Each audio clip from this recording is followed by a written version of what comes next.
in this episode of the Critical Oxygen Podcast. And I think for me, the key point is that, as you alluded to, if someone starts below this critical speed, critical power, but over time via whatever glycogen depletion, like changes in motor unit recruitment patterns, other elements of fatigue, cause that this threshold to decay, and then all of a sudden we're running above it. Like you said, we're running on borrowed time. Hi, everyone. Welcome back to the Critical Oxygen Podcast, where we help you optimize your physiology and maximize your athletic potential. I'm your host, Phil Batterson, and today we're joined by continuing guest host, Jonah Rosner, where we're going to discuss resilience and durability. Jonah, welcome back to the show. Yeah, thanks for having me, Phil. Good to be back on. Yeah, it's, I say this often, within like the podcast, but it's been, probably only a week or two since you've heard me talk to Jonah last, but for him and I think it's been like 3 or 4 weeks now. It seems like we've been apart, for a really long time. It's been a while. So we were just catching up and we were talking about Jonah's running what I would call a pretty successful physiology assessment business out of New York. And we were talking about how to actually make these types of businesses scalable, how to make them actually, something that you can turn into more of a career in a business versus like a side hustle and stuff. And so I wanted to pick up on this conversation because I think this would be very useful for a lot of coaches, athletes, maybe, academics who are trying to go into the private sector. So Jonah, if you want to recap kind of what you were telling me, business is going good, but what are some of like the challenges that you're running into? Yeah, no, business is definitely going well from an interest standpoint. And I think you and I spoke offline earlier, like the main issue, I think, with any kind of like this physiological testing business, especially when you're by yourself, is scaling. Mm-hmm. Like every test obviously takes a lot of time to conduct, but then also post-analysis, going over the results, giving the results to the clientele. So like I could pretty much probably do like 3 to 4 tests a week tops, just because of all the analysis and everything. So you're really limited by just the sheer volume of the tests, which makes it hard to scale, I would say, and then from the technology standpoint as well. So I think like the major issue anyone's going to run into doing this is, how do I scale? Like, how do I conduct enough tests to make it actually financially stable? Mm-hmm. And that's hard because right now, like a lot of like the fitness or whatever, like performance related businesses that I think are having a large amount of success are pretty much 100% remote. So remote testing is difficult to do. But I think there is potentially something there. So I think it's going to be like the way you would scale it is a combination of the in-person testing combined with some remote element as well. Mm-hmm. Yeah, I we're on the exact same page. So for those of you who don't know, I am the staff physiologist for Moxie Monitor, and we kind of just released a remote physiology testing model. Where what we can do is, if you have a Moxie monitor, or you can rent a Moxie monitor, a heart rate monitor, and a stationary bike. Right now, we're kind of limited to only bikes, but we're going to extend this into treadmills. You can do a sprint plus a standardized ramp test, and then you can get all of your variables out of that. You can get your VO2 max, VLA max, your maximal lactate steady state. You can get substrate oxidation. You can get all your zoning, which is, as Jonah and I have discussed on the podcast, and I've discussed with others, is precise zoning is super important if you're trying to elicit the correct physiological adaptations. And then on top of that, you can also get substrate oxidation, or some estimate of substrate oxidation. How would you get substrate oxidation from that? Yeah. So I was trying to explain this offline. Is there's a lot smarter people in terms of like the mathematical modeling world who are doing this.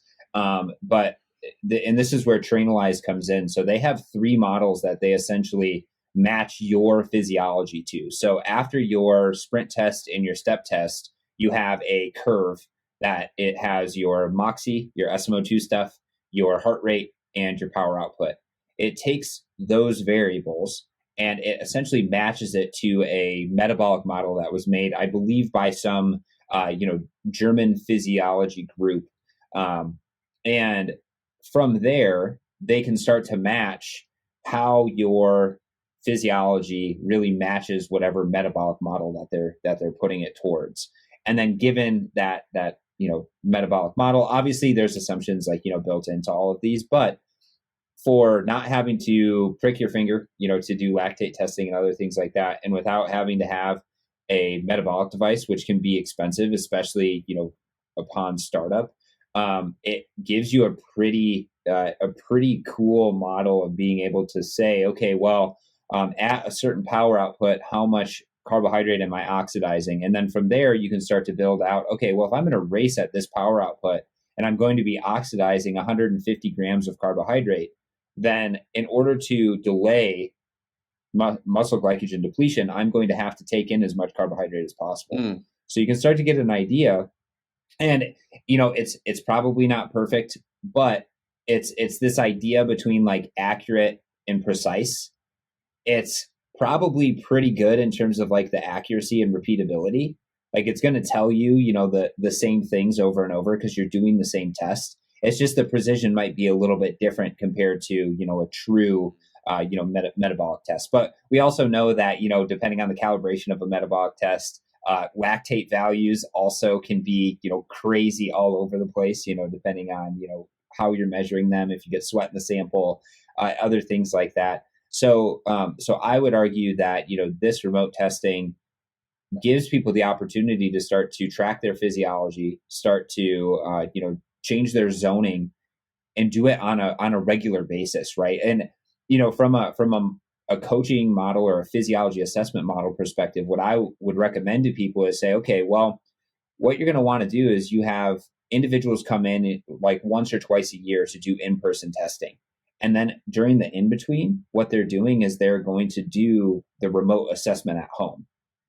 And you follow the same kind of assessment that you would do in person, just with extra stuff that you're adding. Maybe you want to add lactate to the model. Maybe you want to do your force plate testing to the model. Maybe you want to do other things like that. And then that will give people, both that in-person, sort of like actual go to a lab, do the testing. But then from a sustainability and a business standpoint, then you have the individuals follow up with the tests over and over and over. And then that gives you the ability as a coach to then track physiology and zoning over time to see, oh, how is my intervention actually changing this person's physiology, and how are we responding to that? Yeah, no, that makes a ton of sense. I mean, it reminds me a lot of some of the models I'm doing now where someone will come in for initial testing, we'll do some coaching on them. And in between, like, let's say we don't test again for however many months, we'll do sort of time trial related testing or performance just to have some gauge of like potential adaptation, if you're improving over time. And this actually could be like a more accurate way to go about that. So it's just actually an element of like the physiological response. Yeah, exactly. That's what I get excited about is, whenever I talk to coaches, I ask them, oh, so how are you testing and assessing your athletes? And they're like, well, I do a lot of, what do they say? I do a lot of like FTP testing. I'm like, okay, well, FTP is good. But if you're only doing, like a 30-minute test, that's your 30-minute FTP, right? And you can try to extrapolate out to an hour, maybe a little bit lower, other things like that. But even then, that's only one test. And it's really only telling you how you're responding on that given day, as opposed to if you're doing, like the physiological modeling, like I'm talking about, you're actually getting all of your zones. You're getting your recovery zone, your zone 2 training, which we all know is super important for, to get those adaptations for, more endurance-based work. You get your threshold stuff, your VO2 max, and then your sprint power as well. So you get the whole gambit of all of the different zones, as opposed to if you're just doing FTP, you really only get one zone, right? Or one delineation. You get that critical power or FTP or whatever you want to call it. Yeah, no, it's probably a good segue to some of the durability stuff we want to talk about, the fatigue resistance in regards to the half an hour versus, for example, exercising for 2 hours. How those thresholds may not always be the best indicator of who's going to have the highest performance because there's other factors at play. But no, I think it's a really interesting point too. Like, I'm a big fan of critical speed or critical power with some of the athletes I work with, but it's one very small piece of the puzzle, as you're alluding to. Like, someone could have pretty good or pretty decent critical power metrics, but we're still missing across the intensity domain or like time intensity domain a lot of other metrics that are valuable based on the event demands or the sport demands. So just having a holistic athlete profile is going to give you not only like a better indicator of what they need to work on, but then remeasuring that stuff over time, so you're actually getting the adaptations you're looking for and ensuring that. Yeah, and I think too, with the ability to do this remote testing as well, you start to see, in terms of durability, I think this remote testing also gives us an ability to maybe test durability as well. Because now if testing is only $70 per analysis versus, I don't know, $350 to $500 per analysis, then we can start to say, oh, well, I'm going to have somebody do this physiological analysis before and after 2 hours worth of work, right? And then you could say, okay, well, how much does this stuff fall off? And then you can start to actually quantify resilience. So before we actually jump into that, let's actually define resilience, or in some circles, it'll be called durability. It's an athlete's resilience or resistance to fatigue over time. And the main way that this is generally seen is that if you measure somebody's or an athlete's critical speed or critical power before and after a certain amount of work, so 2 hours, 4 hours, a certain amount of energy expenditure, how much that athlete's critical power or critical speed falls is what their resilience or durability is. And obviously, the better your resilience and durability, the less fall in critical speed and critical power you're actually going to have. Yeah, no, that's essentially how, when I explain it to individuals I'm working with too, it's a lot of them know about like that second metabolic threshold. So we'll say that, or instead of critical speed. But yeah, essentially just like we know that the most resilient or the most durable distance, especially there's a lot in cycling. I don't know if the research exists as much in runners or marathoners, but it's proposed that it's probably a similar mechanism, that they have a resistance for that threshold to decay over time throughout, like, for example, a 2-hour event. Yeah, and I think that kind of blows people's minds sometimes, because they're like, wait a minute, you're telling me my critical power is actually not a static metric, it's a dynamic metric, and it changes depending on how fast I've been going for how long I've been going. Is like, the answer is yes. Yeah, so, exactly. Yeah, so you could be running, say you're running at, your marathon pace or something like that. That your marathon goal is a sub 3 hour marathon because you want to get a Boston qualifier, and you know that your second threshold is pretty close to that marathon pace. You start running at the beginning of your marathon, and then based on if you're fueling correctly, if your muscles are getting fatigued, if you have higher type 1 versus type 2 fibers, that critical speed, that speed that you should be able to run your marathon without fatiguing, is going to actually go down. And if it goes down to the extent that the speed you're running is higher than that pace you're sustaining, you're eventually going to get into the severe exercise intensity domain, which means that you're running on borrowed time, essentially. You're eventually going to fatigue, because that tipping point is from sustainable to unsustainable. And when you hit that unsustainable portion, you only have a certain amount of time before you actually have to slow down and walk. And I think that's what we see probably with a lot of people who, go out, they think they're at a steady pace, and then, all of a sudden, 20 miles into it, they're hitting the wall. They have to walk and slow down and other things like that. It's because their true critical speed for that marathon has become so low that they were running faster than it, and then they ultimately reach fatigue in the middle of the marathon. Yeah, I think that's the key point. I was actually just talking to a very talented marathoner around here about durability. He's like, well, it makes a lot of sense because everyone knows mile 3 doesn't feel the same as mile 18, but like, how do you actually put words into it or describe that? And I think what you brought up is a really important thing that isn't always thought about, that most individuals don't realize, like, thresholds or these speed, or like the metabolic these metabolic markers, they're not stagnant, right? They move over time and on a day-to-day basis, but especially like with fatigue, like throughout a very long duration event, they're going to move. And I think for me, the key point is that, as you alluded to, if someone starts below this critical speed, critical power, but over time via whatever glycogen depletion, like changes in motor unit recruitment patterns, other elements of fatigue, cause that this threshold to decay, and then all of a sudden we're running above it. Like you said, we're running on borrowed time. We're going to have to slow down, and that's inherently going to affect marathon or long distance biking performance to the point where you're just going to have to stop and you're not going to be able to keep up that pace. So it's obviously a pretty important metric to know, especially for those longer duration events.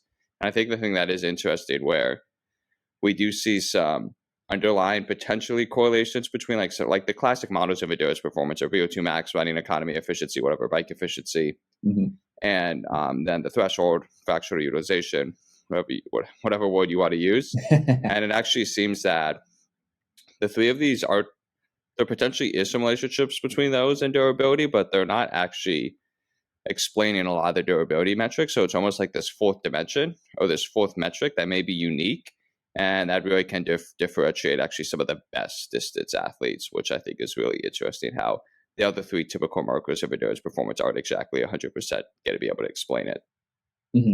Yeah, that's always whenever people try to make these models of endurance performance, it always includes VO2 max, intensity at second threshold, or critical power, critical speed, functional threshold power, whatever the heck you want to call it, because it does get confusing, and efficiency values, but it still leaves room for explanation. Like these, when you have those three variables, it doesn't give you 100% of the of the variance predicted. So there has to be something else along those lines. And just kind of scrolling through this paper, like there's been really good studies that have looked at, the ability to, or, your critical power based on an estimate, a 3-minute all out test, and, pre or an arrested condition, the critical power is about 24 watts higher than in a fatigued, a fatigue condition where somebody has done, like 2 hours of moderate intensity exercise. So we would say, maybe zone 2, maybe a little bit faster than zone 2. So that's an 8% difference in critical power, or predicted critical power, from 2 hours worth of what we think is easy work, right? And if you ask anybody, or not anybody, but if you ask people who say, hey, I'm going to have you do some zone 2 work, most of the time, if they've never done zone 2 work before, they're like, oh, this is super easy. Like, I don't even feel tired. I'm not, like, whatever. But the thing is you're actually going to get fatigued, and it's going to reduce your critical power. Sometimes to the detriment that it would actually, be affecting your performance if you really tried to do something hard afterwards. And this comes into play, maybe it's not super important for individuals who are, just running a half marathon or doing a marathon, or I think a marathon would be there, but certainly in the half Ironman, ultra marathon sort of scene, this gets super, super important. The longer you can delay that decline, the better off you're going to be. Because even, for example, if you're exercising below your critical power, if that critical power is coming down, then you're exercising at a higher and higher percent of that critical power. So it's going to be a larger stress on your body. And exactly like you were saying, Jonah, if you have somebody who is, or if you ask anybody, mile 3, if you're running the same pace, does not feel the same as mile 24 in a mile or in a marathon. It always feels harder. And I think that's exactly it. That's one of the reasons, is this idea that, durability does play into it. And we're just kind of, this is kind of a new concept that's been coming out, but it's one of those things that I think in the future is going to be very, very important to actually be able to measure. No, I couldn't agree more. I think especially I think the literature that exists now, most of it looks at that 2-hour mark. So essentially, like any kind of event that theoretically takes place longer than 2 hours, it's probably gonna have relevance. But no, as you alluded to, like the longer events, the ultras, the tries, that's where it's gonna have the most importance. And even if, like you said, an event takes place well below that critical power, but the critical power does decrease, if we're still the sport is taking place at a higher percentage of that critical power marker, which it would if it goes down, it's still going to put a larger physiological stress on the body, which I think is a really interesting point. And so I think that is a good segue to kind of talk about how do you test it, which we talked about a little bit earlier. And I think that's probably why it's taken so long, or why this metric has essentially come up later than some of these other classical metrics, because things like VO2 max, lactate threshold, economies, efficiencies, we've been able to measure for a bit of time pretty easily. And we have pretty good ways of going about that now. But durability is a tough one, because essentially who's going to get someone to do a classic step test, go out and run and bike for 2 hours and then do another step test? Right. That's probably not always too feasible. That would be the ideal way to measure it. So I think I'd be interested to hear your thoughts. If you have, like, I have some ideas in my head about theoretically how you would test it. And you can look at some of the research now about some of them are just doing like a 3-minute all-out power, critical power test after like a very long 2-hour ride, for example, which to me makes sense. So I think it is an interesting point. It's like, okay, there's people trying to go about measuring it in different ways, which like from a mechanistic physiological standpoint makes sense. But I think for the research to get better, for us to really understand it, you probably need to have one uniform way to quantify it, and for us to agree that this is probably going to be the best way to go about it and really gauge it in an athlete. Yeah. I think with any testing, right, you just have to pick something, and you kind of have to say, does it fit what I'm trying to actually test? And if so, is it repeatable for my athletes, for example? And running is so tough because there's so many other variables at play. So I'm just going to kind of pick cycling for now, because I think cycling's a lot more a lot more controllable. So, for example, if we really wanted to test somebody's durability, resilience, whatever you want to call it, and I think we're going to need to come up with like an actual standard nomenclature for it too, so we don't run into this issue where we have, like our second threshold can be called lactate threshold, ventilatory threshold, FTP, critical power, 6 different critical names. speed, 8. Yeah, exactly. And then how you determine it is like totally different. So we either need to say durability or we need to say resilience. I think resilience is a little bit better because it kind of encompasses a little bit more of the fatigue thing. Durability is like you can bounce from one thing to another, and I don't think durability really gets it all there. So I'm going to use resilience from here on out. But so how I would test it is, I would do exactly what you were saying. I would have my athlete do some sort of simulated ride, whether that's a 2-hour work bout at say half Ironman or Ironman pace, or maybe even a 3-hour work bout of Ironman, half Ironman pace, with all of their fueling, like essentially a race condition, because that's what I really want to know is like what if we're doing something like really the durability, the resilience comes into play with our race specificity. So you want to do something that's going to simulate race specificity, and then you can use a surrogate like a 3-minute all-out test. You can say, okay, do your warm-up, do a 3-minute all-out test, and then do your 2 to 3 hours of sport-specific work with proper hydration, proper nutrition, those sort of things, and then do a 3-minute all-out test at the end, and then see where their critical power goes from. I think that would be the most economical in terms of time. And the 3-minute all-out test is absolutely brutal, but at the same time, it's better than doing a 45-minute step test at the end of at the beginning and at the end of a 2-hour workout, right? No, I agree. I think that's how I would go about it too. I think it works well in cycling. I don't know how well the 3-minute all-out test works in running. Obviously, there's a little bit more variables at play with regards to like the high mechanical stress, and actually getting some of the runners to complete that test is definitely difficult. And I think it's been more studied in running. But yeah, that's how I would go about doing it too. For example, the cycling is a really good example. The 3 minutes before, do whatever the 2-hour, 3-hour ride with race day conditions, because that's what we care about it the most. And then also looking at essentially the 3 minutes after, and conduct the same 3-minute test after, look at the decay, the critical power.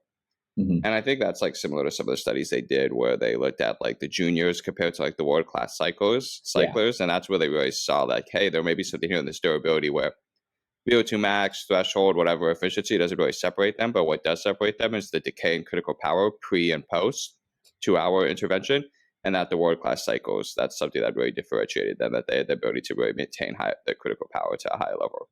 Yeah. Something, the one time, or the few examples I have seen in running, like one of the one that was really interesting, and they considered this like a resilience metrics, where they looked at the decoupling of pace to heart rate. Yes, essentially throughout the marathon. And what they found is that the people who performed a marathon, like I guess we should probably just cover decoupling first. So decoupling is essentially looking at a ratio of an external load marker. For example, in this case, an external load would be output. So like how fast my pace is, how fast I'm running a marathon. and internal load marker is the physiological response, which is very common in sports science. So heart rate in this sense would be the actual physiological response we're measuring. So from like watch data, and I think it might have been heart rate strap data too, they essentially looked at marathoners and marathoners who finished at better, or who had better marathon times, better performance, versus ones who had slower times or worse performance. Mm-hmm. And what they found is that the better marathoners had less decoupling, especially after, I think, like mile 18 is how they actually defined it. And by less decoupling, what they mean is that under conditions of fatigue, theoretically, as you run more and more, you would get more cardiac drift as you get tired. So for the same pace, my heart rate would be higher over time.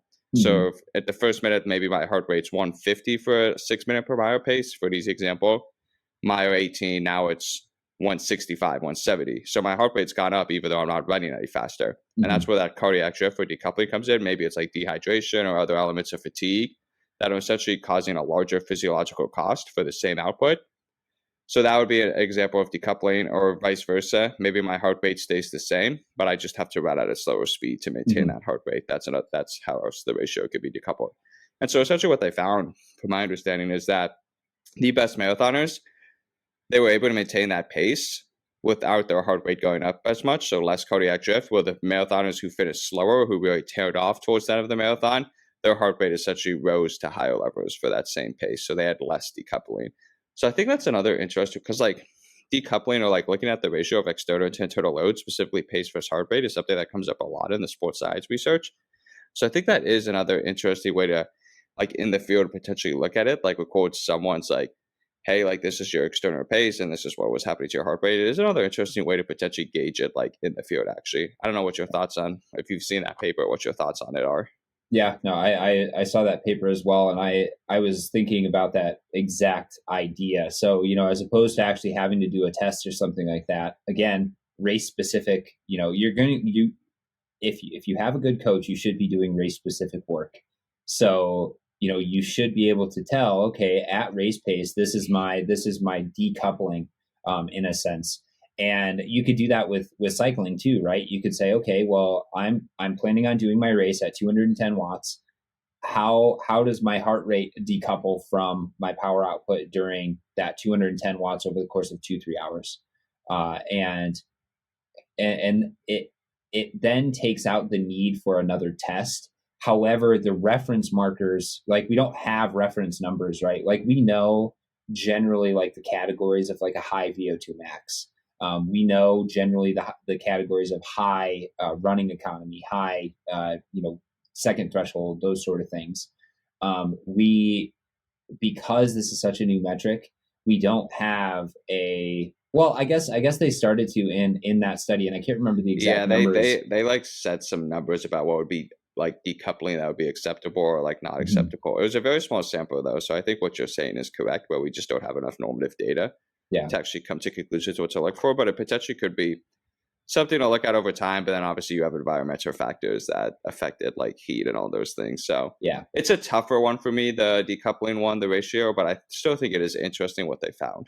Yeah. I think too, then, it gives you as the athlete, the ability to then say, okay, well, I'm going to be racing. Say, for example, let's use Kona. Kona's a perfect example of this, right? Like it's always hot in Kona. Like no matter when you race, anything like that. Yes, sometimes the wind will change. Sometimes you'll have, the cloudy conditions versus sunny conditions, but it's always going to be probably between 75 and 85 degrees with, I can't remember the exact humidity, but when I went and I visited, I was sweating everywhere I went. It's like I wore black t-shirts the entire time because, then I wouldn't have the old man sweat, or at least I thought I was protecting from people seeing the old man sweat. And it's one of those things. I live in a dry, a little bit higher altitude area. So my body was just like, yep. It was more of a stress. So anytime I would do any sort of riding, any sort of running, my heart rate was higher. But if I was going to actually go and do Ironman Kona, I should, if I was appropriately training, have numbers like heart rate data and power data from training inside at the correct temperature in the correct humidity. So I should be able to say, okay, well, over time, my my heart rate decoupling is actually shrinking, which means my durability is getting better. And this is, Yeah. I think right now, since we don't have that normative data, it's more, and just in general, it's more important to measure those changes over time, just like it's important to measure changes in VO2 max, changes in economy, changes in threshold over time, to get an idea, is my training actually making me better and more resilient and physiologically stronger, or am I just kind of spinning my wheels and I'm not progressing here? No, I think that's an excellent point. Let me just side note, I've been pretty surprised how many high level athletes don't have a lot of training log analysis, or they don't record good data about their training and training under different conditions so they can compare it over time. But that's how I would go about it too. Like, again, any good race prep is going to put you in very environmentally and race specific demands, because like specificity still is important. And comparing those over time, I think would be interesting to see if that decoupling does shrink, and that could be a good indicator of potential adaptation.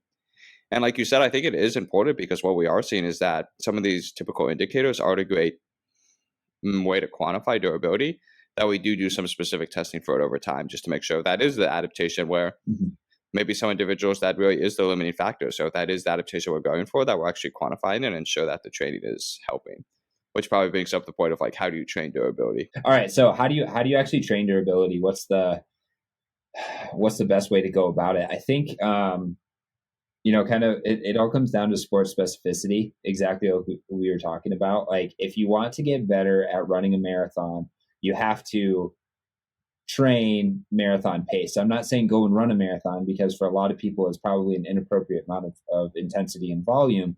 But you see these like I'm going to use Ironman athletes, just because I was out in Kona recently and I was just like so floored by how impressive these athletes were. Like, some of them, the people who are a little bit more seasoned veterans and stuff like that, they get across the finish line and they look like they could go run another, Ironman or something like that. I'm sure they couldn't, but it's over time, right? You build up that durability and that resilience just from exposing yourself to that stress over and over and over again. And I think for a lot of us, where it starts is simulated race specific training, which for a marathon could be anywhere from a half marathon to maybe 18 miles or something like that within training, and then actually doing marathons and then repeatedly doing those marathons over and over and over again is going to make your body more resilient to the damage and the fatigue that's going to be accumulated throughout that run.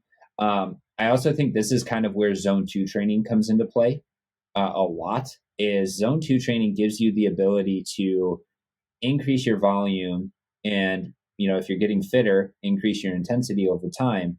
And by increasing your volume, you're increasing your exposure to whether it's cycling or running, whatever the motion of that sport actually is. So I think that's where like the zone 2 training really can come in, is the ability to increase your resilience, but also that sport specificity of training. No, I think like the one thing that does seem to come up time and time again is volume, right? Like you think about, so what's the difference between like a world-class cycler and a junior cycler? The world-class has been able to accumulate a ton more volume over time. And you look at a lot of the research coming out, it's like, okay, so what are the recent trends in endurance performance? Increases in volume, like a lot more volume, some more race-specific volume, but essentially like you just look at the guy who ran, Kipton just ran the 2:35 marathon, and they're like 185 miles a week peak, which is insane. But no matter what, it's just like a microcosm of what's happening in endurance sports, which is insane volume. And it seems like from some of the research that potentially volume could be the indicator, or like could be the main stimulus to really improve durability, resilience, which makes sense if you think about it. And I think you brought up another excellent point. It's like accumulating time at race specific pace, which I think is for some reason underappreciated at the moment. Like, you're going to become the most efficient or the most economical, like we know from that research too, at the paces you train at, whether it's running or cycling. So that's probably a good way to improve your resilience at that pace as well, whatever the race demands are. And then the other idea, which does make sense to me a lot, or what I do like, is put yourself in situations where like you look at some of the training logs of Kipchoge or some of these best marathoners now, of like that are going to force you to get more durable, like progressive runs, like long runs where like at the end of the long run, like you have an intense, like some intensity at the end, or like a few Mhm. miles of like closer to threshold or whatever, just like longer runs, longer durations, where at the end you're pushing it somehow. And I think if you think about like, hey, what's really going to push the resilience? It's like training that. Like think about the Mhm. testing. How would you train that? Like go out for a 2 hour run and then at the end essentially like push it for a little bit or have like a progression run at the end of it. So Yeah. that's another interesting idea from that standpoint too about how you potentially could train it. But yeah, I don't think it could be understated how important like volume is. Yeah.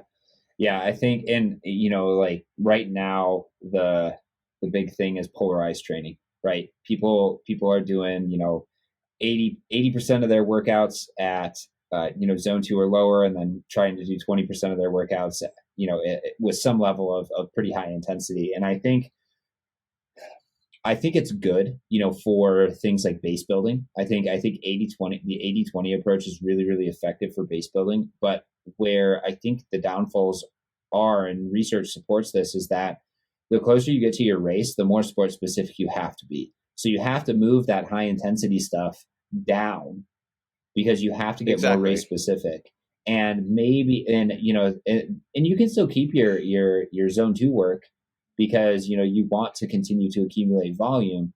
But people, there was a guy on Reddit the other day who was like, yeah, during my base I don't do any lactate training whatsoever, so I never touch my second threshold, I never touch VO2 max, never do anything like that. And I didn't have enough time or patience to draft like what my response would be. But and he's probably not listening to this, but my response to that would say, if your goal is only to get good at zone 2 work, then yes, do all of your base training in the off season at zone 2 or lower. Don't do anything hard. But I can guarantee you 99.9% of people out there want to race a little bit harder than zone 2. So keep that within your training regime your entire year. Like you don't have to do you don't have to go crazy and do 3 threshold workouts in a week. You could do 1 threshold workout in a week, or do like a progressive long ride or long run once a week or something like that. That's going to touch on that high intensity stuff, and it's going to help maintain that higher intensity uh,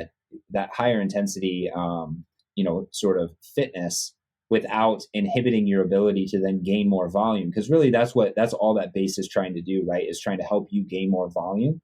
But the problem is that if you're so strict with just doing your easy volume, right, then you're not going to build up that durability at those higher paces that you're eventually going to need to race. And yes, the argument might be, oh well, as soon as you start to do VO2 max work or lactate work or whatever you want to call it, or or whatever intensity, there's only a certain amount of workouts that you can do before you have to rest and then recover. Take some time off in the season and stuff like that. But I've always been a fan of how Steve Magnus approaches it, where he says, training is kind of like an equalizer board or an EQ board on your audio sort of stuff. Everything is always engaged at the same time. It's just to what extent are they engaged. So during your base, how I would see it is, you have your volume way up, your intensity a little bit lower, but you still have a little bit of, say, that sprint work going on, that jumping work going on, that power work going on, that VO2 max work every once in a while, maybe that threshold work or that sport specificity work. It's just not as prevalent as when you're trying to, say, develop your VO2 max or develop your threshold. So I would say I would say that might actually be one of the reasons why, if you're one of those individuals who's like, well, I keep doing base training, but then year to year I never really get that much better, because every year you're trying to rebuild what you lost during the off season by not just focusing on it a little bit. And durability could be one of those really, really big things in there. Yeah, no, I think you brought up an excellent point. I think the 80/20 rule sometimes could be overemphasized. Like there's definitely a time and a place. And we know that like a high volume of whatever zone 2 or that low intensity work, that's important. Like that seems to be like something that's very consistent among the elites. Like they're accumulating a ton of easy volume. But at the same time, as you alluded to, like a lot of like, especially like distance-based events or like marathon, half marathon, whatever, is occurring between that first and second lactate threshold. Especially if you're an elite, it's occurring pretty close to that second lactate threshold. Mm-hmm. So if you want to train for the specificity of your event, especially as you get closer, like you better spend time training there. And that's like how you mentioned is exactly how I go about it. Like Steve Magnus, like Rene I'm going to mess up Kanata, his last name. But like those guys who are essentially like an undulating or whatever, a periodization model, where for me, that's the way I go about it. Like most of the variables are always present, but based on where we are at the time of the year, different variables or different physiological qualities are emphasized. And like early on away from the race, it's like a lot of it's volume to set us up to support later training. So like those easy aerobic adaptations with some of the sprint stuff, like some sprinting stuff, a few VO2 max stimuluses, and then it's essentially a funnel. As we get closer and closer to the race, like there's still a lot of low volume work, but we start moving a lot of intensity to accumulating more volume between those two thresholds, and specifically at a race pace, right? Where like early on, it may be for me more about like specific physiological variables like VO2 max, your first metabolic threshold. As we move closer, a lot of it becomes more race specific. So we go a lot off paces, and then it just naturally, you accumulate more volume between those two thresholds, which is going to be more specific, for example, the marathon race demands. And I think you brought up a great point. Like it's probably relatively specific to the paces you train at, or I think so. Like, yeah, the low, easy volume work is going to help with durability, but then or resilience, but also resilience at your race pace. Like you may be missing out on that if you're not actually accumulating time at the race pace. Yeah. So I think it's important that, like, yeah, the 80-20 is going to help support or build that base, but also like as I get closer to the race, like I don't even know if it's more pyramidal, but there's just a lot more accumulation of volume at a race pace, and I think that's going to help with some of the resilience adaptations, but also like drive home some higher volume intensity adaptations, which are going to help with some of the thresholds. Yeah. I think this is kind of where economy comes into play as well. And I think I see a lot of people, they're like, oh, you have to do, zone 2 work in order to get your economy up. But I think the challenge with that is that if you do a lot of zone 2 work, if you do a lot of really, really easy running, right, for example, you're going to get really efficient at that easy run. And then if you never do running at your marathon specific pace, you're really never going to become efficient at that marathon specific pace. No, so, exactly. Yeah, it's all rules of specificity. It always comes back to yeah. I always say like the three big things: specificity, consistency, and progression are always like the things that I focus on first. And we're, when Jonah and I have these conversations, we're talking about optimizing, physiology, right? We're not talking about, the person who's never run before, who's just starting, because they're actually the easiest people to coach. If you keep them consistent and you get them to do a little bit of specific work, they're going to get better. It's the individuals who are like the age groupers who have been training for a while, or like those individuals who are like, I want to make the leap from, good amateur to pro, or, something along those lines, that need to start taking into account all of these little nuances within training. And I just see, there's so many like people who are just like, oh, well, I'm in like the zone 2 group, everyone likes to, like, I guess put themselves into silos. It's like the same with like diet or exercise interventions. Oh, I'm a runner, I'm a cyclist. Oh, I'm I eat paleo, I eat vegetarian, I eat carnivore, high carb, low carb, whatever it is. Everybody likes to have a label, but I think the best individuals take the benefits from each of those different things. Similar within training, right? There's benefits to sport specific training. There's benefits to high intensity interval training. There's benefits to long, slow distance. Take the benefits of those, try to emphasize those, and then you'll start to become an even better athlete than you thought could happen by just sticking to like, oh, well, I only do high intensity stuff, or I only do low intensity stuff. Like there's always a gray zone, and there's always a mix between it, in order to actually reach optimal. No, I agree. And I think they all have their time and place based on where you are in the year. And honestly, like the athletes who I've helped, or who I feel like have had the most success, whether it's lower level performance or they have high performance, not lower level performance, but they're new to running, and then runs who have higher performance goals, there is some variability in their program, and variability that makes sense based on where they are in the year. Like the ones who aren't successful, I would say their program is very monotonous, just the same stimulus over and over again. And we know as someone applies the same stimulus, you're going to get a smaller return on investment. And I think the last point is you brought up, like, it applies to economy too. Like people are like, oh no, to improve running economy, I got to do a lot of long, slow, easy runs. It's like, yeah, that could potentially help, but you're going to become the most efficient at the paces you run at. So if you want to improve your marathon economy, run at your marathon pace to make it simple. Yeah. Yeah, it really is. It's as simple yet as complicated as this whole conversation has been. And, I want to encourage people to, challenge whatever paradigm you have. So if you, say you've been listening to a lot of Peter Attia and Inigo San Milan, and you say, okay, well, they say that zone 2 training is like the best training I can possibly do. I challenge you then to go and look at some research on high intensity interval training, because there is a lot of research that shows that high intensity interval training is just as potent a stimulus, if not more, than, like that zone 2 training for improving things like mitochondrial function, capillarization, essential variables like cardiac output, left ventricular hypertrophy, other things like that. And when you start to say, okay, well, now there's two sides of the aisle that are claiming that, they're the best, for whatever outcome it is. Then you have to start problem solving in your brain and say, okay, well, what's going to be the best for me? What's going to be the best way to approach, whatever training it is? Maybe I could take some zone 2 stuff, because I've never done that in my life. I come from maybe a CrossFit background that's emphasized high intensity interval training all the time. So maybe that zone 2 training is actually what's going to be the greatest stressor to elicit the most response. Or maybe you've never done high intensity interval training because you're afraid that it's going to ruin your base or something like that.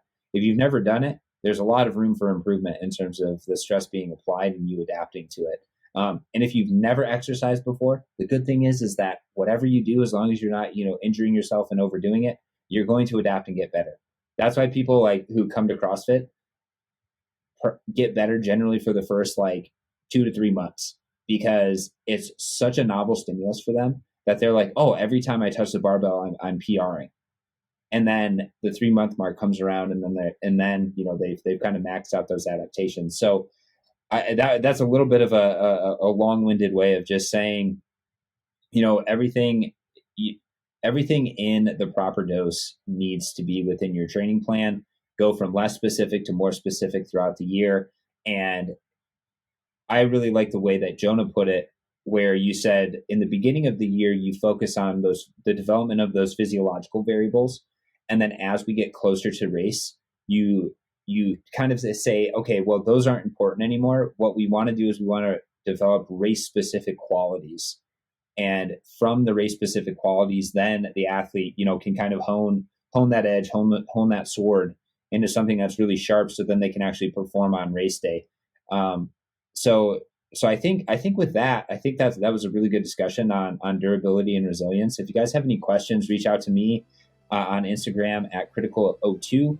Reach out to Jonah at Jonah_JAR performance on Instagram. And if you're on YouTube, just comment down below with any questions you have on durability, training, or anything like that. Jonah and I are here to help people, to help you answer any and all questions on, physiology testing, coaching, those sort of things. So we invite any and all questions. And with that, we'll catch you guys in the next one.